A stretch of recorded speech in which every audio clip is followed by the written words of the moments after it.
Hello, everyone, and welcome to the Prism for School of Small Business. I'm Salome Chung. It's great to see you guys again. If you are new to the channel, please subscribe, share with your network, your family, your friends, anyone you know who's looking to start a business or already own a business. Not sure why I'm having a pop-up here, but we'll soldier on. If you've been here before, thank you for your support. Please continue to like the videos, share your comments with me. It is how I know what you guys want to hear, what are the issues you're experiencing in business, and I provide solutions and guests. I have guests on that provide out-of-the-box solutions to current business issues and problems. In my last video, I promised you that I would follow up on the video I did regarding government contracting. I broke down the way the program is structured. Part of it is the contracts you get from the government, and on the other side, it's the loans and other funding options that the government make available to small business. And I said I would break down I said I would start on the contracting side, just to keep it simple so you don't get confused. And on that side, I'm covering the different contracts, how you qualify for them, the different segments under how the government breaks these contracts down, how they are structured, are they right for you and your business? So today, in the last video, I did give you a list of these contracts. And I started out by mentioning the set-aside programs. These are programs that are specifically set aside for particular types of small business. I did give you a list, and I promised I would come back and give you and break it down even further as to what they are, how do you qualify for them, and whether or not they are right for your business, and even if they are available in your area, wherever you do business. Are they right for you?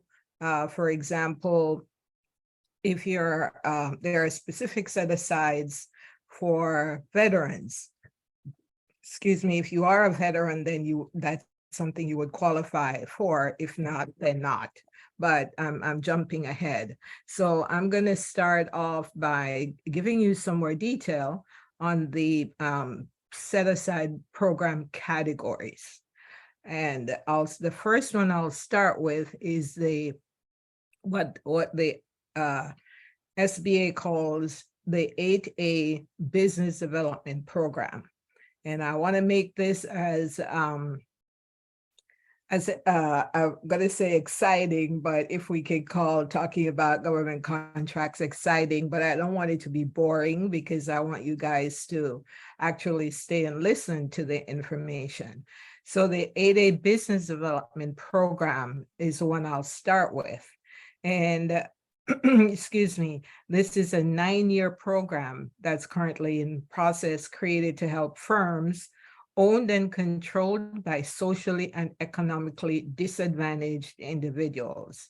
And the businesses that participate in the program receive training, technical assistance designed to strengthen their ability to compete effectively in the business market. How do you qualify for an 8A program? Of course, you must be a small business. You must not have previously participated in the program. You must own at least 51% of the business, and controlled by citizens who are socially and economically disadvantaged, have a net worth of $750,000 or less, and demonstrate good character, and demonstrate the ability for success, such as having a business history, a track record. So that's a little more expansive information on the 8A Business Development Program. The next one I will talk about is the service disabled veteran owned small business. It's a mouthful, but what it really means is program designed specifically for disabled vets. And this program is a sole source disabled veterans business program and can be awarded if the contracting officer doesn't have a reasonable expectation that two or more qualified disabled veteran small businesses will submit offers. So in other words, if two or more small business owned by two disabled veterans is not submitted to the SBA under this program, then a sole sourced business program can qualify. And it is at the discretion of the contracting officer to say, I don't have the offers required, so I'm going to award the contract to X business. The qualifications, you have to be a small business, be 51% owned and controlled by US citizens. They must also qualify as a small business as defined by their NAICS code. And I will talk about what an NAICS code in another video. And requirements to qualify includes having a service-related disability, and this is very important. You must have a service-related disability as decided by the VA or the Department of Defense. So that is the small business, the service disabled veteran-owned small business development program. And the next one I will cover is hub zones. And excuse me, the hub zone program encourages economic development in historically underutilized business zones and underserved areas. The government's goal is to award 3% of all prime and subcontracting dollars to businesses in hub zone program areas each year. Imagine that. That is amazing. 3% of all prime and subcontracting dollars goes to hub zones. So that is an amazing thing for the federal government to do. To qualify under the hub zone program, you must, of course, be a small business and located within demographically specified areas which are considered historically underutilized business zones or underserved areas. 35% of employees must live in the hub zone, and you must own and control 51% of the company.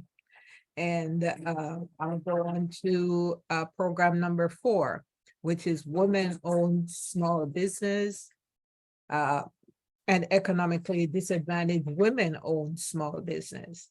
This is a program that's near and dear to my heart as a woman-owned small business. It is there for the taking, and unfortunately, not a lot of women-owned businesses take advantage of this program to try and get their business as qualified as a government contractor. If you are a business owned by a woman and you have less than 6 million in assets, net worth of $750K, then you meet the qualifications for economically disadvantaged women-owned small business. The federal government has committed 5%, that's even greater than the previous category of federal government set-aside dollars to qualify for this program. Your small business must be at least 51% owned and controlled by women. So these are the, as I promised, more detailed information on the types of uh, small business set-aside program categories. And the interesting thing about set-aside programs is that these dollars that have been designated for set-aside programs cannot go anyplace else. And that's what the term set aside means. It's set aside specifically for certain designations that are important to the government as income generating businesses, which therefore contribute to the US economy in terms of successful businesses, generates employment, spurs the economy, and on and on. So I would urge you, if you're a small business, to educate yourself, first of all, on what options are available in terms of contracts from the federal government. When you say the term contracts and federal in the same sentence, small business owners tend to think, oh, that's not for me. That's for businesses that are on a larger scale, and I would never qualify. That is so far from the truth, because woman owns, for example, the woman owns small business, and economically disadvantaged women own small business. Most women in business would definitely qualify for that.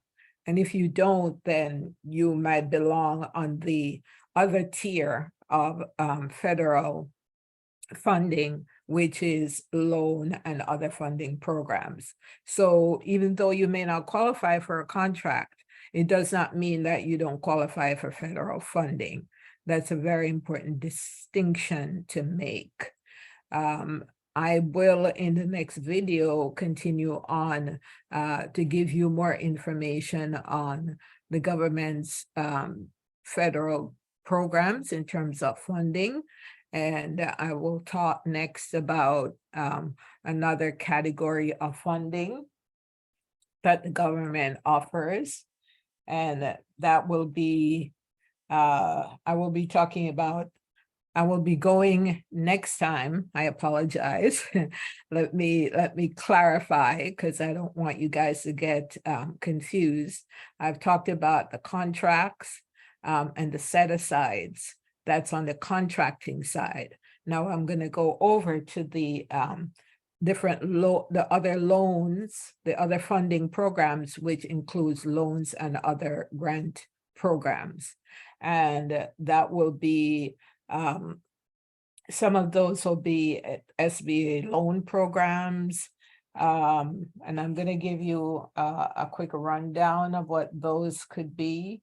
You could have business and industrial loans, community development, financial institutions, small business lending fund, USDA loan programs. So there's a variety of other programs available to you. And I urge you to continue to tune into these videos, because I will be providing more information, more detail about the programs that are available to you, how you qualify, and how you, I don't want to say differentiate your business, but how you get your business out front of other businesses by getting the funding that you need to take your business to the next level, elevate your business, have it stand out, and achieve your goals and dreams as a small business owner. Should you have any further questions, please reach out to me. I'm going to put my information in the description box. I am on social media as Salome Chung. You can find me on LinkedIn. There is multiple ways you can reach me. You can check out my website, salomechung.com, and get more information as to how you can contact me. As usual, as I said at the top, if you're new to the channel, please like the video, subscribe to the channel. Please leave me your comments as to your feedback on the information provided. And of course, if you are a returning subscriber, thank you always for your support. I really, really do appreciate it. Please continue to like the videos. It really helps me to have the channel get more visibility so that more business owners can get access to the information we provide. Until the next video, thank you so much again for checking in to the School of Small Business. And I'm pretty sure you learned something in the School of Small Business today. And I know that you will continue to learn more. You continue to subscribe and check out the videos. So thank you so much for watching. And until I see you again, be well.